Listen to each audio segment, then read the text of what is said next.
Isang mapagpalang araw po muli sa ating lahat. So, welcome back to our 365 daily devotions. So, today is August 4 and today is my father's birthday. So, happy birthday, Daddy. So, ayan, shoutout na kita dito sa devotion ko. So, today is Sunday nga. So, this is our 7th and last installment for our current series, which is Intimacy with God. So, today, Monday, so magkakaroon tayo ng panibagong series all throughout the week. Diba? So, our topic for today, yung last topic natin for our series, which is Intimacy with God, is, are we self-righteous? Diba? Mapagmataas ba tayo na laging tama ang tingin natin sa mga sarili natin? So, in connection to our topic for today, ang Bible verse na ating tatalakayin ay ang Mark chapter 2, verse 17. So, in New International Version, on hearing this, Jesus said to them, "It is not the healthy who need a doctor, but the sick. I have not come to call the righteous, but sinners." So, in Filipino translation naman, or in Magandang Balita Biblia version, narinig ito ni Jesus kaya't siya ang sumagot. Hindi nangangailangan ng manggagamot ang walang sakit, kundi ang may sakit. Naparito ako upang tawagin ang mga makasalanan, hindi ang mga matuwid. So, naaalala ko, nabanggit to sa church namin na ang mga pumupunta sa church, may mga sakit yan, may mga kasalanan. Lahat naman ng tao may kasalanan. But those who are willingly going to church, kahit pa napakalayo ng binabiyahe nila, like for example, yung church namin sa Marikina, tapos may pumupuntang taga Bulacan, di ba? Kung tutuusin, parang nasa sa kanila na yun. Choice nila yun kung pupunta sila or hindi. They can make up a lot of excuses para hindi makapunta, especially dahil malayo. But they are still doing the effort, making the effort na pumunta sa church. Dahil nga, aminado sila na kailangan nila si Jesus Christ, na they are one of those in need. Isa sila sa mga taong may sakit na nangangailangan sa ating Panginoong Hesukristo, diba? So, they are not self-righteous. Hindi sila mapagmataas na feeling nila lagi silang tama at hindi na nila kinakailangan ng kalinga ng ating Panginoon. So, para mas mapalawak pa itong talakayan natin, is proceed tayo sa ating teaching. Number 1, Jesus can only be intimate with those who know they are sinners. So, si Jesus Christ, He likes those na nag-approach sa Kanya and yung nagpapakumbaba ba na kailangan nila ang Panginoon. He loves it when we glorify Him and when we call up to Him, diba?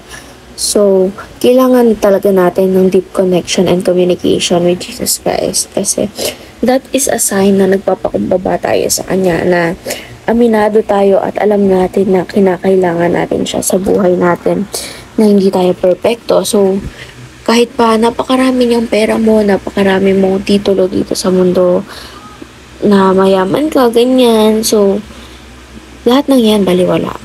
Diba? Hindi mo maaakit yan sa langit. Or once you are physically dead, you won't even bring them. Hindi mo sila mabibitbit, diba? So, ang tanging madadala mo lang is yung legacy mo sa or yung naging relationship mo with the Lord, diba? And yun din yung may iwan mong pinakamagandang legacy sa family mo or sa next generations, no? So, going back dito sa ating unang teaching, si Jesus Christ, gaya nga nasabi dito sa verse, diba? I have not come to call the righteous but sinners. Hindi niya ginagamot yung mga magagaling na talaga, yung tipong walang sakit. By may sakit, it means may makasalanan, and lumalapit sa Kanya. Lahat naman ng tao makasalanan. But there are people kasi who thinks they are righteous. They are already righteous, diba? Yung sabi sa verse, do not be self-righteous, kasi feeling natin lagi tayong tama, na hindi na natin kinakailangan ng kalinga ng Panginoon. So, si Jesus Christ, He can only be intimate para dun sa mga aminadong may sakit or makasalanan sila. And those na willing magpameditate sa ating Panginoon.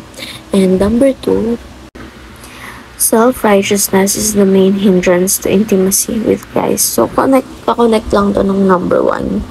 When we are self-righteous kasi, kapag feeling natin lagi tayong tama, ayun nga, hindi na natin kailangan ng kalinga ng Lord, di ba?